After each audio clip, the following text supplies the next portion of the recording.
1 ലക്ഷം കോടി രൂപയുടെ വികസനം കിഫ്ബിയിലൂടെ ധനലഭ്യത ഉറപ്പാക്കി കേരള സർക്കാർ. കിഫ്ബി. ആഗോള അയ്യപ്പ സംഗമ വിവാദത്തിൽ വിശദീകരണവുമായി മന്ത്രി വി.എൻ. വാസവൻ. ദേവസ്വം ബോർഡ് പണം തിരിച്ചടച്ചത് സംബന്ധിച്ച് നിയമസഭയിൽ നൽകിയ മറുപടി ശരിയാണ്. തെറ്റായ പ്രസ്താവന നടത്തിയ രമേശ് ചെന്നിത്തലയും കെ.സി. വേണുഗോപാലും അടക്കമുള്ളവർ ജനങ്ങളോട് മാപ്പ് പറയേണ്ടി വരുമെന്നും മന്ത്രി വി.എൻ. വാസവൻ പറഞ്ഞു. ഈ ആഗോള അയ്യപ്പ സംഗമത്തിൽ പോറ്റിയെ ബന്ധിപ്പിച്ചില്ല എന്നുള്ളതാണ് കോൺഗ്രസ്സുകാർക്ക് ഉണ്ടാക്കിയിട്ടുള്ളൊരു വിഷമം.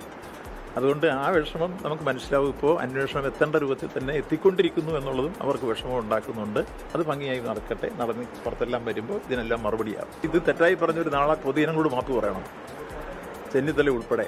കാരണം 17/10/2025 കൃത്യമായി ദേവസ്വം ബോർഡ് ആ 3 കോടി രൂപ റീകൂപ്പ് ചെയ്തിട്ടുണ്ട്. അത് രേഖയാണ്, നിങ്ങൾക്ക് വേണേൽ പരിശോധിക്കാം. ഞാനീ പറഞ്ഞത് നിയമസഭ പറയുന്നത് കൃത്യമായി പരിശോധിച്ചിട്ടാണ്. അതുകൊണ്ട് തന്നെ ഇത് പോയി പരിശോധിക്കുമ്പോൾ അതങ്ങനെ അല്ലായിരുന്നു എന്ന് പറഞ്ഞൊരു നാളെ പൊതുജനങ്ങളോട് മാപ്പ് പറയും. 17/10/2025 ദേവസ്വം ബോർഡ് കൃത്യമായി നേരത്തെ അഡ്വാൻസ് ചെയ്ത പൈസ റീകൂപ്പ് ചെയ്തിട്ടുണ്ട്. അത് ബഹുമാനപ്പെട്ട ഹൈക്കോടതിക്കും അത് കൊടുത്തു കഴിഞ്ഞിട്ടുണ്ട്. ലോകത്തെവിടെയായാലും ഏത് സമയത്തും 24 വാർത്തകളും ഓഗ്മെന്റഡ് റിയാലിറ്റി പാക്കേജുകളും എക്സ്പ്ലെയിനറുകളും വിശദമായി കാണാൻ ഞങ്ങളുടെ യൂട്യൂബ് ചാനൽ നിങ്ങൾക്ക് സബ്സ്ക്രൈബ് ചെയ്യാം.